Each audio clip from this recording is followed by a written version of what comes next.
এটা ঘোষণাই কপাইছে লিডু মাৰ্ঘেৰিটা লেখাপানী মাৰ্ঘেৰিটা ৰেল ষ্টেচনত টিকটৰ বাবে দীঘলীয়া শাৰী পলায়ন কৰিছে সহস্ৰাধিক শ্ৰমিকে প্ৰথমে কেইটামান দৃশ্য মন কৰক হাতে হাতে বেগ লৈ শাৰী পাতিছে এই সকল লোকে বিহু পূজা অথবা উৎসৱ পাৰ্বণত পৰিয়ালৰ কাষলৈ যোৱাৰ সময়ত এনে ভিৰ হয়তো বহু ৰেল ষ্টেচনত আপোনালোকে দেখিছে কিন্তু অৱতৰত হোৱা এই ভিৰৰ কাৰণ পৃথক এওঁলোক আচলতে পলাইছে হয় উমৰাংচুৰ কয়লাখনিত সংঘটিত হোৱা ভয়ংকৰ ঘটনাৰ পাছত গালৰিল প্ৰশাসনৰ মাৰ্ঘেৰিটা লিডুৰ পৰা হুৰাহুৰে পলায়ন কৰিছে শ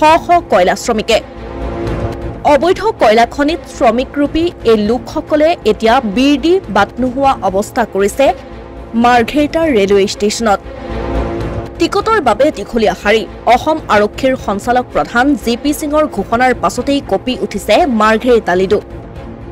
কিন্তু অসম আৰক্ষী সঞ্চালক প্ৰধান ডাঙৰীয়াই যি তেখেতে ঘোষণা কৰিলে যে 7 দিনৰ ভিতৰত যিসকল মানে অবৈধভাৱে যিসমূহ ভূগৰ্ভ খনি চলিছে যি অবৈধ কয়লাৰ সেই কয়লা খনিসমূহ অতি শীঘ্ৰে বন্ধ কৰিবলৈ তেখেতসকলে নিৰ্দেশনা প্ৰেৰণ কৰিছে অসমৰ মুখ্যমন্ত্ৰী ডাঙৰীয়াৰ যি নিৰ্দেশনা তাক লৈ কিনে গতিকে আমি এটা কথা ক'ব বিচাৰিছোঁ যে এই যি সুদীৰ্ঘ দিনৰ পৰা যি এই অভিযোগ প্ৰতি অভিযোগ যে উঠি আহিছে যে তাৰ বিৰুদ্ধে কিন্তু যি ধৰণে আচলতে প্ৰকৃতাৰ্থ যি ধৰণে তদন্ত হ'ব লাগে যিসকল এই কয়লা চোৰৰ চৰ্দাৰসকল আছে যিসকলে এই যে সন্দেহযুক্ত নাগৰিকক আমদানি কৰিছে এই বিভিন্ন অঞ্চলত এই আমদানিকৃত যিসকল কয়লা চোৰ এই কয়লা চোৰবিলাকক আচলতে ৰক্ষণাবেক্ষণ কোনে দিছে এই কয়লা চোৰসকলক আচলতে চোৰৰ চৰ্দাৰসকলে কি কৰে তেখেতসকলক নিয়োগ কৰে নিজৰ ব্যক্তিগত লাভালাভৰ বাবে আৰু তেখেতসকলে নিজৰ ব্যক্তিগত সম্পত্তি অধিকাৰী হৈছে গতিকে তাৰ আৰু একো হোৱা নাই গতিকে আমি এটাই কথা ক'ব বিচাৰিছোঁ যে এই যিসমূহ আচলতে দুখী যিসকলে ৰক্ষণাবেক্ষণ দিছে যিসকল কাল্পিত যিসকলে গোটেই প্ৰকৃতি ধ্বংসযজ্ঞৰ লগত জড়িত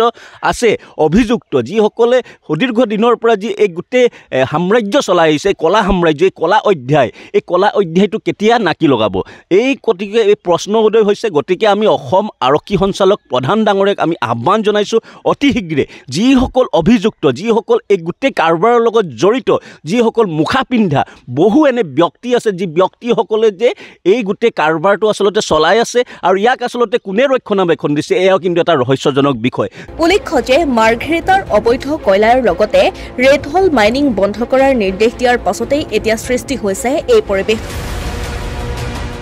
যি যেনেকৈ পাৰিছে গোৱালপাৰা ধুবুৰী নগাঁও মৰিগাঁও হাইলাকান্দি আদি জিলাৰ প্ৰায় 3 সহস্ৰাধিক লোকে লিডুৰ পৰা গুৱাহাটী অভিমুখে ইণ্টাৰচিটি ট্ৰেইনত ৰাওনা হৈছে অসমীয়া প্ৰতিদিন ডিজিটেল ডেস্ক